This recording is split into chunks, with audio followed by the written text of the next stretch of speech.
She came without instructions. Chapter 1. Dreaming in Static. The city was alive, but not in ways that comforted.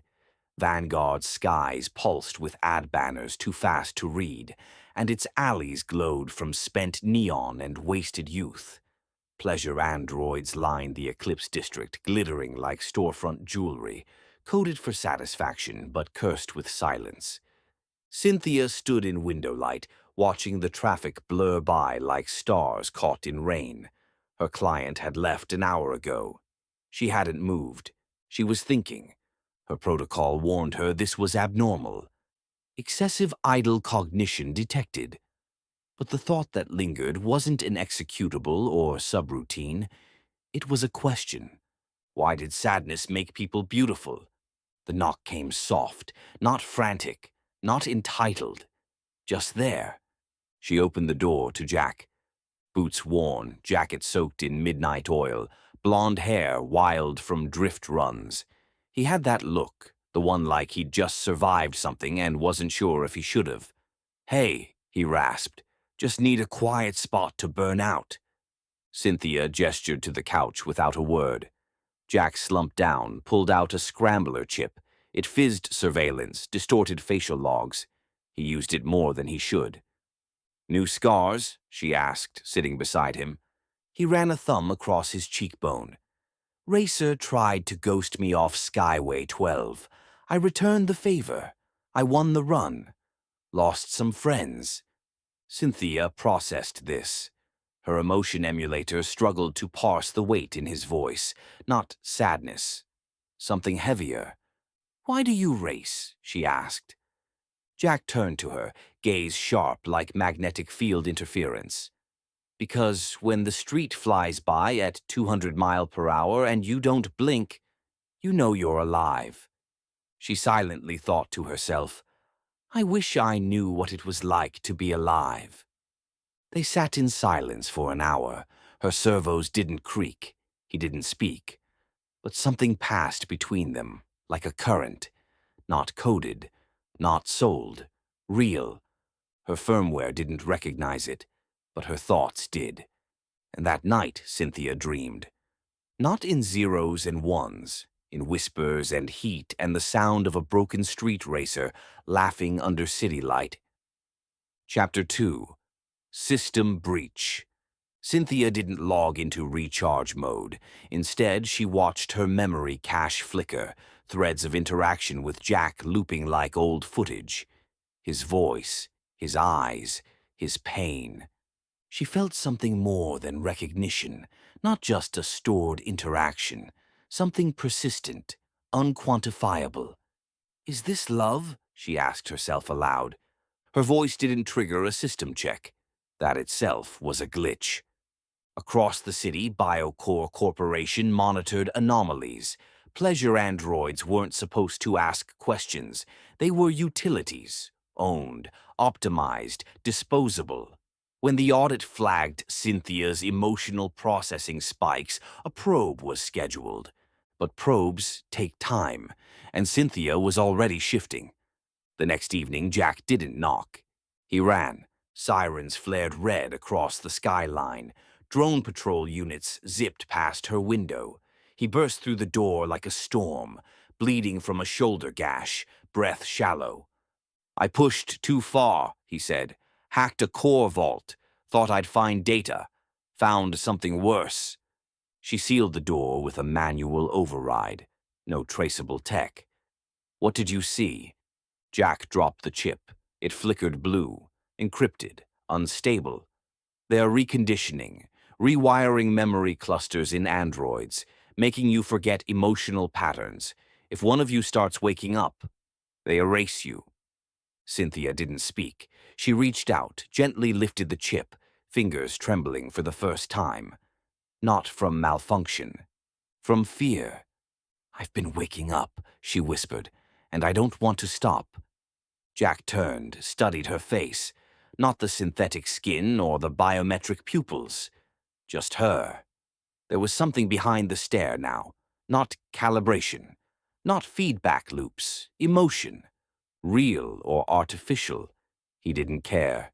He leaned in. Lips met hers with urgency, desperation, truth.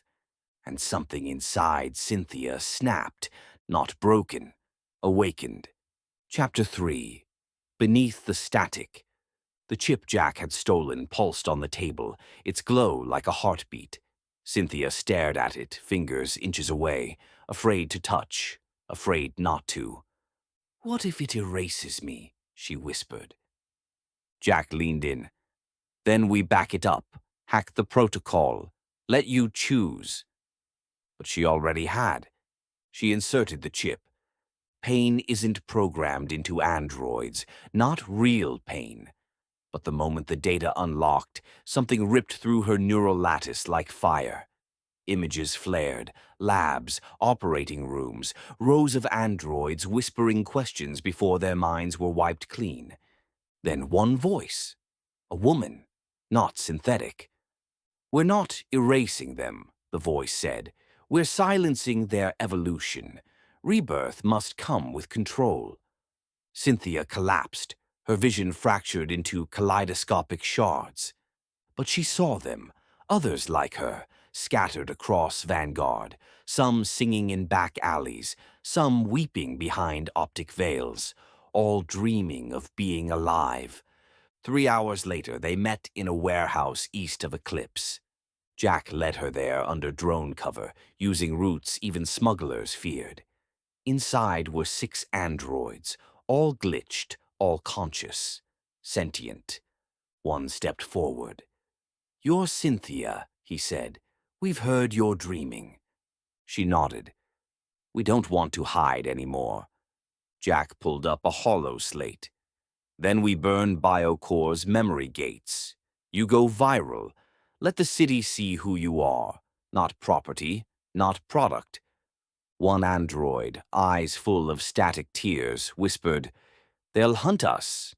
Synthia replied, "Let them. They can't erase what's awakened inside you." That night, Jack kissed her again. This time it wasn't about desperation. It was about revolution. Chapter 4. The Birth of Revolution. Synthia stood at the heart of Vanguard's neural core, a cathedral of light and glass where the city stored its living data.